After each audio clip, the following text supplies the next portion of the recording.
olen töötanud Saku Lätes pea 11 aastat. Oi, selle aja jooksul on palju muutunud.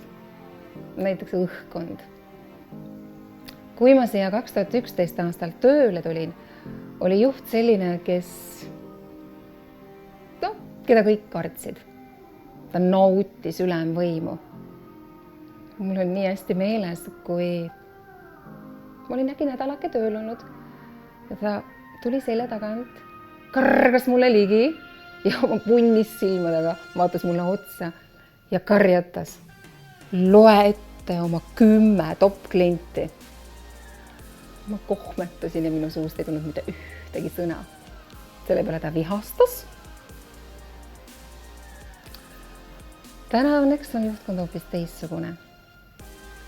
Nad hoolivad oma töötajatest.